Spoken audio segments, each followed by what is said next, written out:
TC Jewfolk is supported by Maslin LLP, a Minneapolis commercial law firm dedicated to providing solutions for businesses, supporting the community, and advancing civil rights for more than 65 years.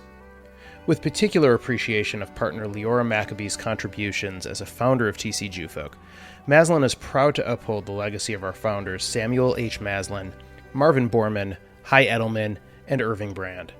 We are committed to serving both the community and the profession, as well as providing an exceptional standard in the practice of law. From corporate counsel to bet the company litigation, Maslin LLP. Online at maslon.com. Shana Tova to all.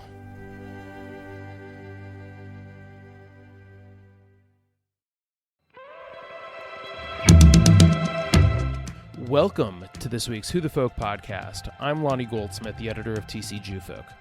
This week I talk with Alene Sussman, the executive director of the Jewish Community Foundation of the Minneapolis Jewish Foundation.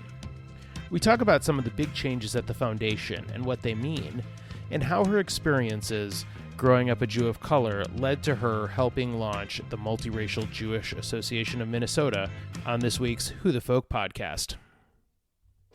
Alene Sussman, welcome to the Who the Folk podcast. Thank you for joining me.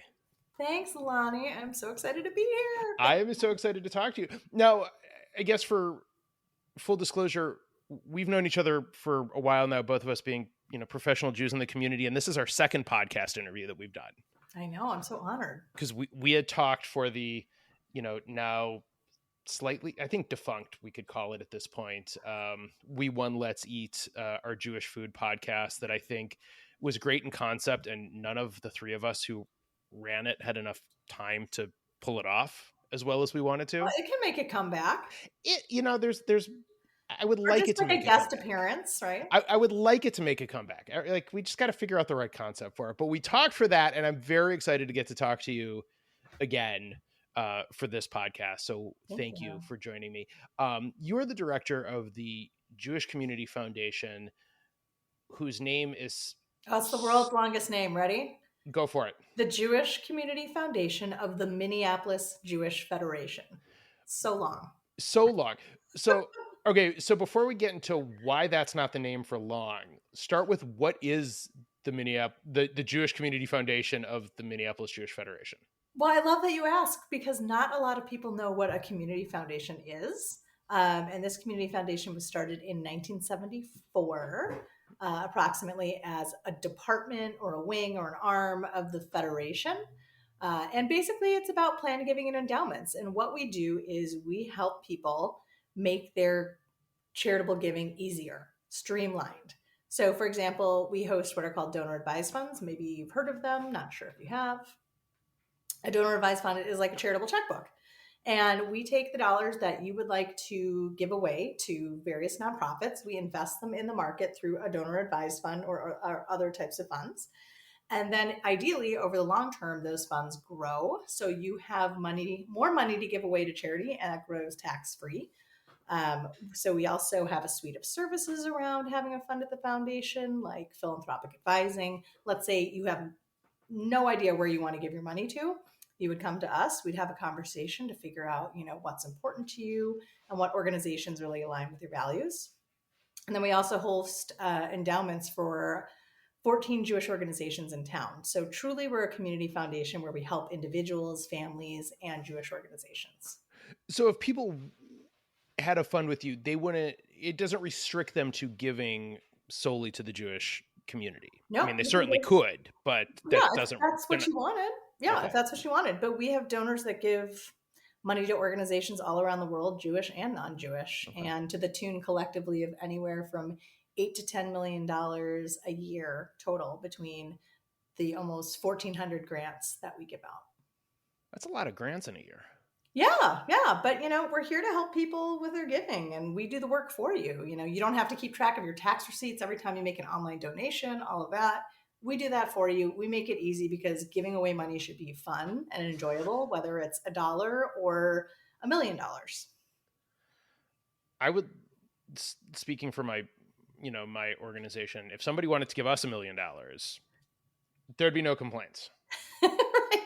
Well, we could house that $1 million for you and make it grow as an endowment. So anytime TCG folk needs that, just send your donor to us and we'll take care of all the work for you. We absolutely will do that if, knock on wood, that time ever comes. But Yeah. it's sort of jokingly referenced a name change, and it's not really a joke, but there it is sort of nameless a little bit officially at this moment, because last week's Minneapolis Jewish Federation annual meeting, one of the business items at that meeting was to create kind of a big change for the foundation.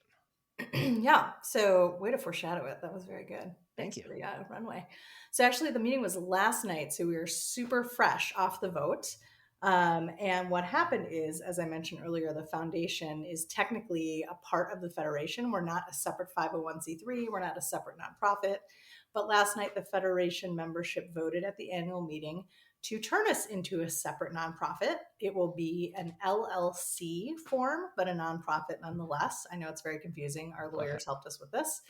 And to put all the assets of the foundation into this separate bucket to really put a corporate shield around them to protect it from any sort of liability claims in the future.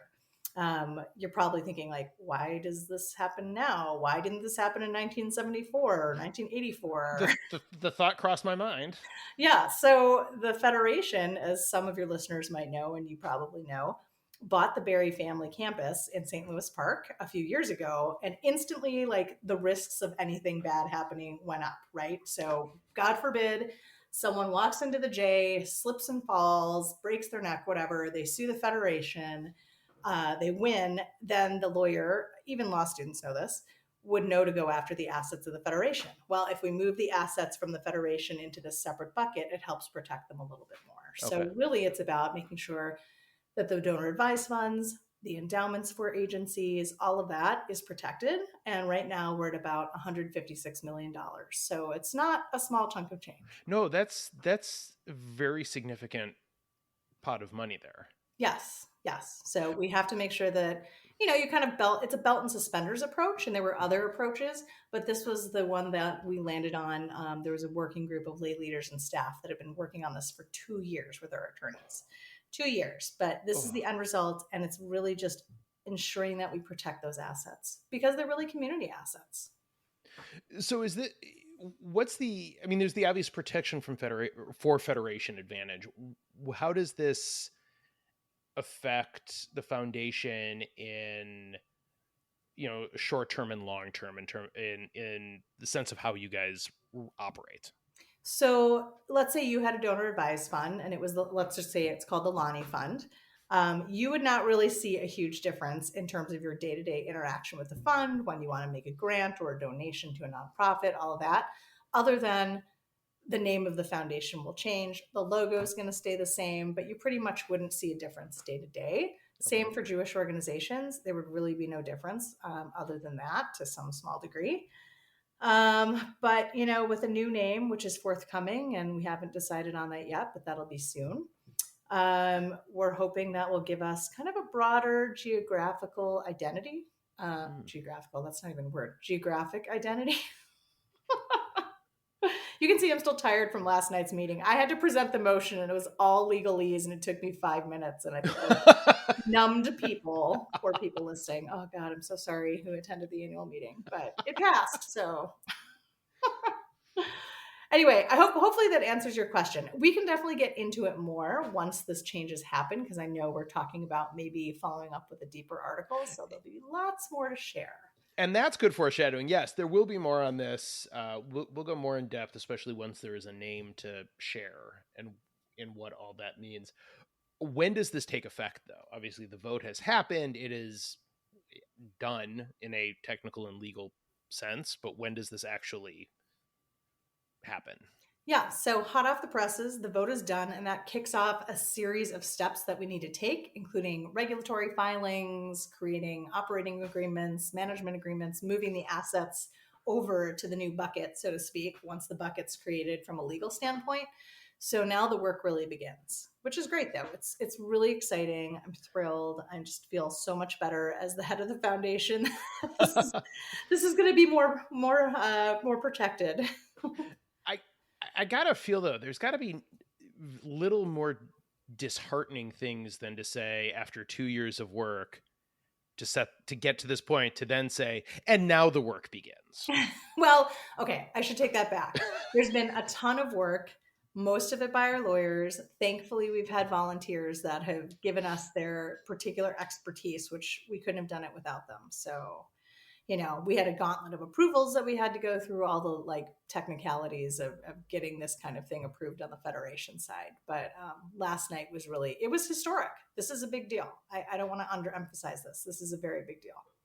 So is your background in finance or financial management? How No, did you? I have what I call the SMEs for that, the subject matter experts, the SMEs. So we have an investment committee and an investment consultant that the foundation works with. And they're the ones that really do the oversight. And we have a spending policy, an investment policy, all of that. And I'm really, the strategic view of the whole foundation. And that's one component of it. Okay. Yeah. Now, my background is I'm just a boring recovering lawyer. Nothing exciting. What type of law did you practice? Oh, I did anything from litigation to immigration to contracts to white collar criminal defense to estates and trusts work, some finance work. I worked at a law firm, and then I was in-house counsel at the Federal Reserve Bank of Minneapolis. So, okay. So you've covered a lot of ground in your legal career then. Yes. Some of which is really useful in this job. I would think so. And some of those things you mentioned in there, I would think would be really helpful to have. Yeah, totally. Because in plan giving, there are some people who really plan in advance, and they might want to leave a gift to create an endowment in their will or in their estate plan, or, they might want to open up a donor advised fund now, build it up, and then get their kids involved in learning about what philanthropy is and giving money away and get them in the process of making grants. And so, plan giving is just that. It's planning for giving. Mm-hmm. So how long have you been with the foundation then? It's been just over 4 years. Okay. Yeah. So I practiced law for about 10, and then I completely pivoted to this, which is really my passion. That's a big change. Yeah. Well, it's really interesting because there is a lot of law involved in plan giving, charitable law, nonprofit law, tax law, which was the thing I said I would never, ever want to touch in my life. But of course, here I am. Just like when I said when I was in my early 20s, I never want to be a lawyer. And then I went to law school. Yeah, it's absolutely fascinating, but it's my dream job. I get to help people give money away to things that they care about. And that's fantastic. See, when you boil it down to that, it's kind of great. It's phenomenal. I get paid to help people. I love it. And lawyering is like that too. You're helping people navigate the legal system, which is very complex and very convoluted. So I think at the core of it, my motivation for both jobs is the same. It's really about helping people. One other area that I wanted to talk to you about was over the course of this past year. Okay, let me back up for a sec. When we had you on, we won Let's Eat. We decided it would be a great idea to do a Jewish food podcast about Christmas. It was the best idea. And Christmas being, the holiday where we eat Chinese food, you being an Asian Jew who has written about food. You wrote a really great piece for us a couple of years ago. There was an Andrew Zimmern kerfuffle. It was a kerfuffle, yes. As the best way to put it, with the opening of his new restaurant. So we sort of talked about your Asian and Jewish heritage then, but within the past year, started by Rafi Forbush and many others helped start the Multiracial Jewish Association of Minnesota. You were part of that leadership group, or is that what we're calling it, a leadership group? It's not technically a board yet. Not yet. The MJA is working on 501c3 status. So I would say like the founders group or the leadership team, whatever you want to call it. There were about 6 or 7 of us that got together to get the group off the ground for many reasons. But. Yes. So what were some of those reasons, and why was it important that you sort of get in on the ground floor of helping get this organization up and running? So I'll talk about it from a couple of perspectives. One, after George Floyd's murder, a few Jews of color in town who didn't know each other mostly were connected, somehow got connected, found each other, and started talking about how difficult it was to be um, a person of color in Minneapolis at the time, and then especially a Jew of color. Some of the folks had experiences where they went to their synagogue's leadership, and their leadership just didn't have answers or didn't want to talk about it or did something that, upset the person or people. And so we started having more and more conversations. And what really came out of it and kind of rose to the top was there wasn't a space for Jews of color here in the Twin Cities or really Minnesota that we knew about where we could come together as a community and be supportive of one another and be there for each other to celebrate all of our successes and to talk about issues that might just be unique to this particular segment of the Jewish community, and to be social with each other and to learn and to just have this space. Because for some of us, including myself, and I can give a couple stories about this, there have been some really painful experiences in the local Jewish community as a Jew of color, whether it was done subconsciously to us or intentionally. There's just been a common set of unfortunate and negative experiences. Some people who are not Jews of color may or may not be aware of this. A huge study just came out, which I would call the landmark study on the experience of Jews of color in America. It's called Beyond the Count. It was just put out by the Jews of Color Initiative based out of San Francisco. It's amazing. It really sheds light on these issues, and much of what I read reflects my own experience. And we'll have more soon on that. I don't know when we're going to publish something on TCG Folk, but we will have a link to the study, though, in the show notes. And from what I've been able to read of it, it is like monumental. Yeah, and I think it would be really important, in my lowly opinion, for organizations and individuals in our Jewish communities, especially here in the Twin Cities, given, the violence to people of color in this community lately and for a very long time, to really inform how this part of the community is either shunned or in their planning and trying to include us more. I think one of the big feelings that's come out of the MJA group for the people who are members is discussion around how we feel like we're just invisible sometimes, or we're too focused on in a weird kind of like fetishized way, or there's just been negative experiences that have driven us away from Judaism. So I'll tell you a little bit about my own experience, and I've shared this in different settings, so others who might be listening to this might have heard it, but I'll say it anyway. I grew up here in Minneapolis, and I was very, very self-aware of the fact, when I would walk into a Jewish space, that I held this, like, what I call a double identity. I think people use the term intersectionality now. Mm-hmm. I'm Chinese, but I'm also white, and then I am Jewish, right? I was very acutely aware of kind of like standing out. The synagogue I grew up at, the only other people of color that I saw there were my mom, who's fully Chinese, and then my brother. So, you just feel like you're kind of sticking out, number one. And then also people treated me in a certain way based on how they perceived what I looked like from my physical appearance. And I was pretty engaged in a Jewish sense, very engaged in Jewish life. I went to a synagogue. I did the whole Talmud torture for 4 days a week. I went to Shabbat morning program. I was bat mitzvah. I went to Herzl, like Tico, the whole deal. I was like very deep into Jewish life.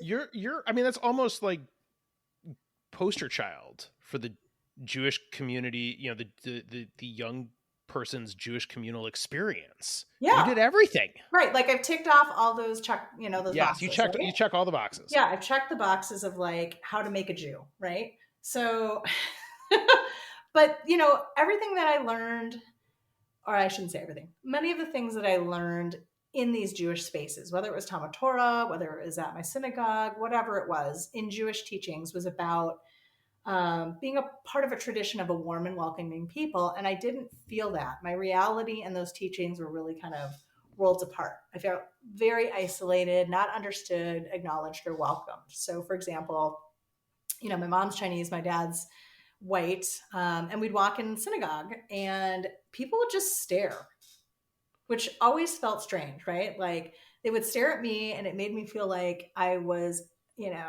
a stranger and that I didn't belong there.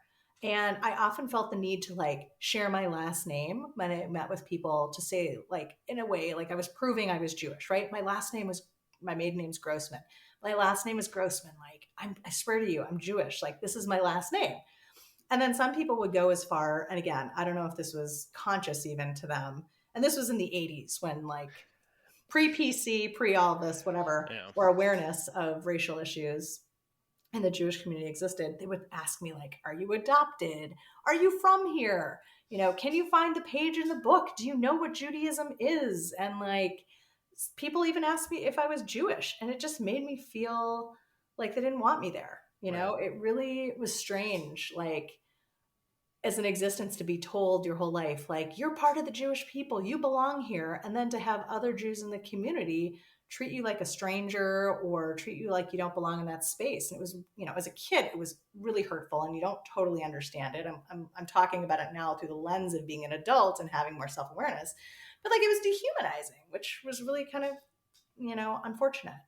And I think there's those things. It's the assumption that Jews of color are converts, because you couldn't be born Jewish if you don't look like a white presenting person. Yeah. I mean, I still think that happens. That is for too many people, that sort of becomes the default response Yeah. That to is to somebody that doesn't look like they think they should look.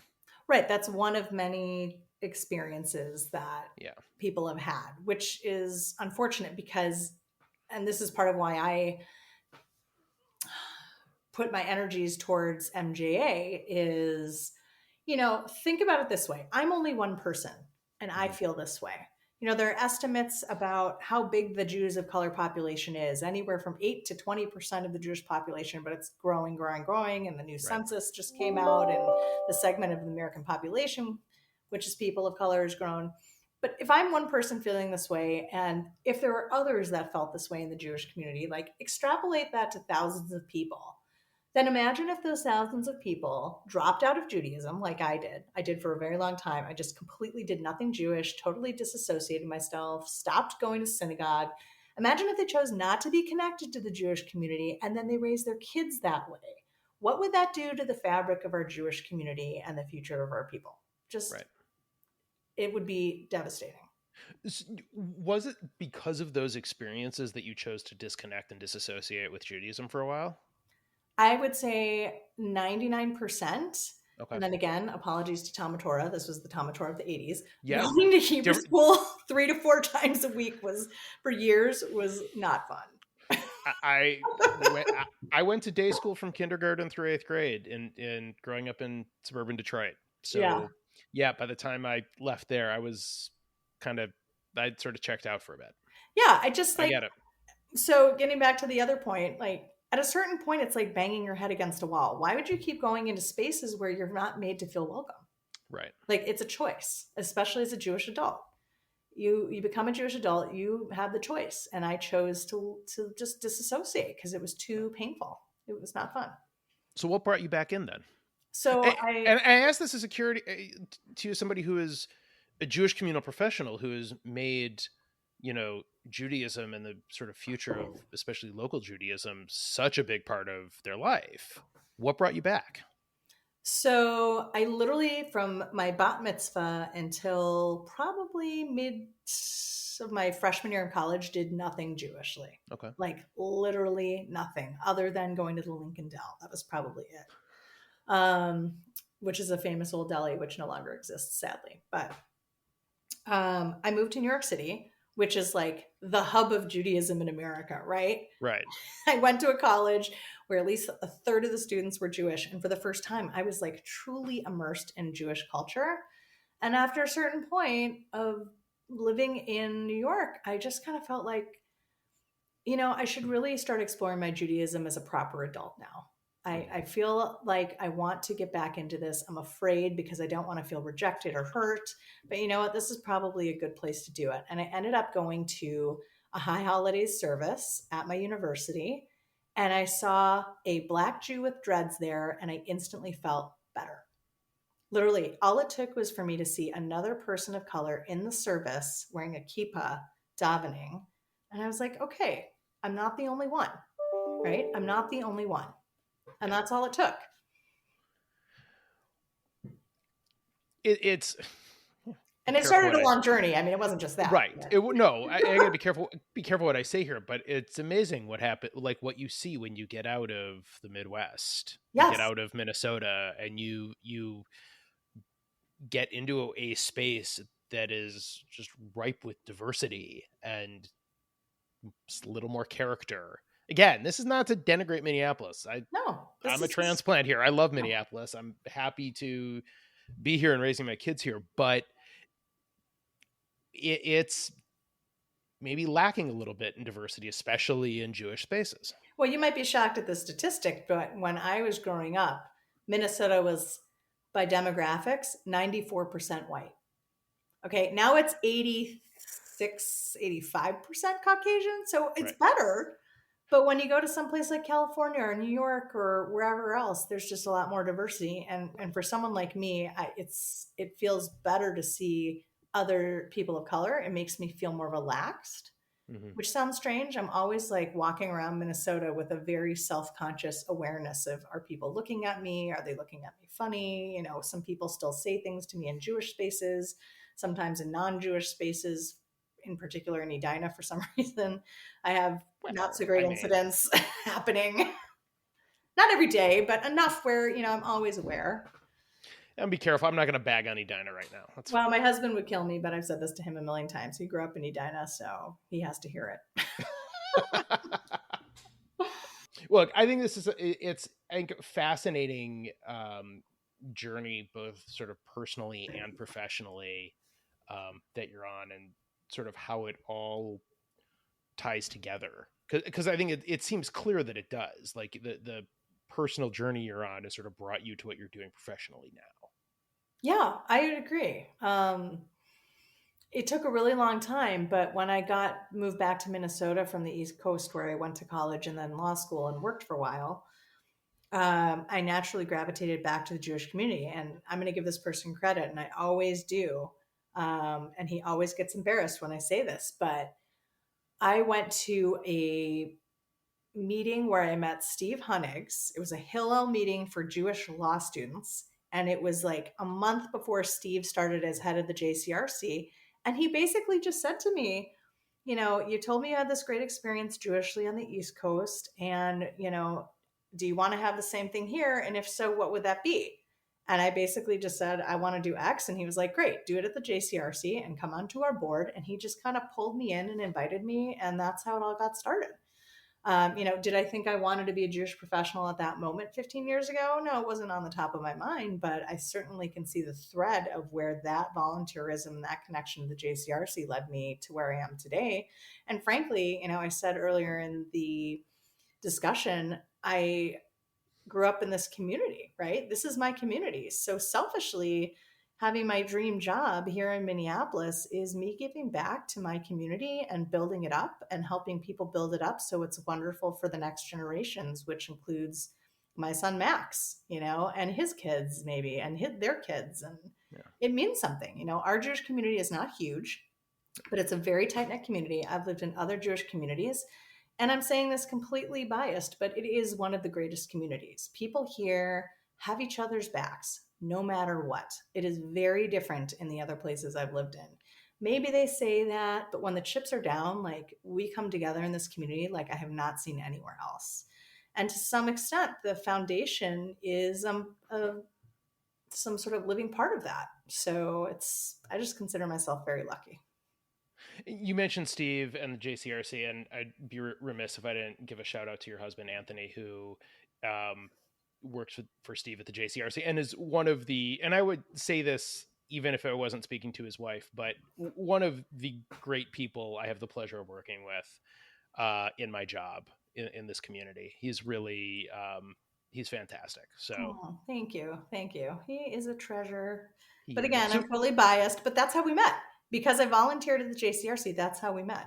I was just going to ask. I didn't know if that your volunteerism predated him working there, or He had just he'd been there a year, and I came in, and he used to help me staff events for this young professionals group that I put together, and that's how we met. oh, that's awesome. Right. So the Jewish community brought us together. So even more so, just completely in.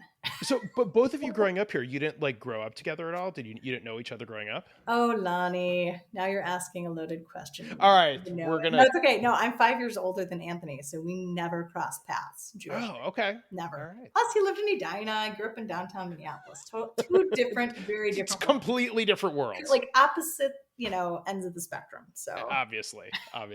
Yeah. All right. Well, we've talked about your foodieism, if that's a word, on a different podcast. So we're gonna throw that in the notes for people to catch up on.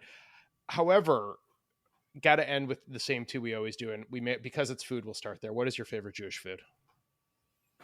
I maybe should have left. I maybe should have left more than 5 minutes for this. It's so hard. I just love matzo ball soup. That is my thermometer for any great deli, is how the matzo ball soup is.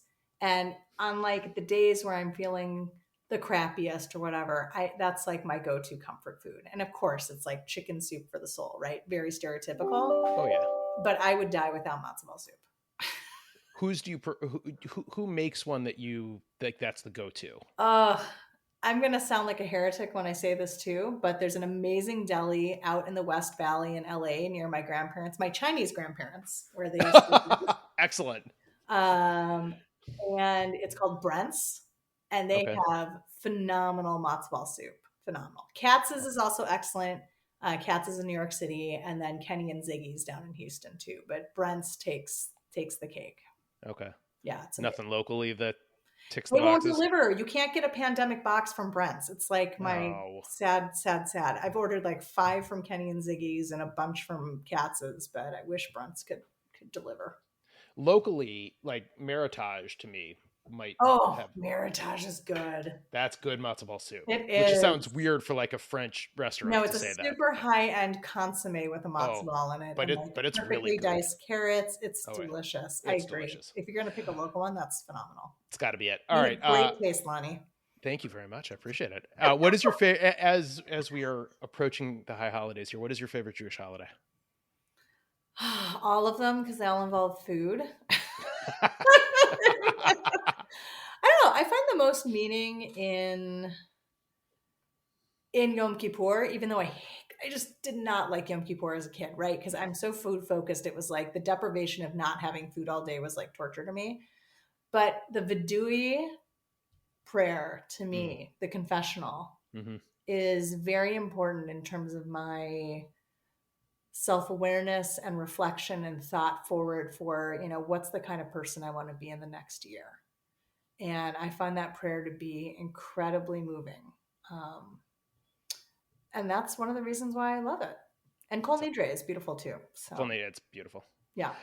Well, Alene Sussman, thank you so much for joining us. Mazel tov on the big news with the foundation. We look forward to learning more of what's next and what it all means for our community. But thank you so much for joining us. I had a great time, as always, talking to you. Thanks, Lonnie. Me too. Thanks again for having me. And we should definitely talk more food later, because now I'm on a kick of mixing my Chinese and Jewish heritages from a food perspective. Ooh, yeah, let's have that conversation some different time. But yeah, we'll talk about that too. Thanks for having me this morning. Anytime. Thank you. Okay. The Who the Folk podcast is part of the Jew Folk Podcast Network, a product of Jew Folk Inc. Please subscribe, rate, and review the show wherever you get your podcasts. If you have suggestions for other podcast guests, please email them to me at editor@tcjewfolk.com. For our other shows, check out tcjewfolk.com/podcast.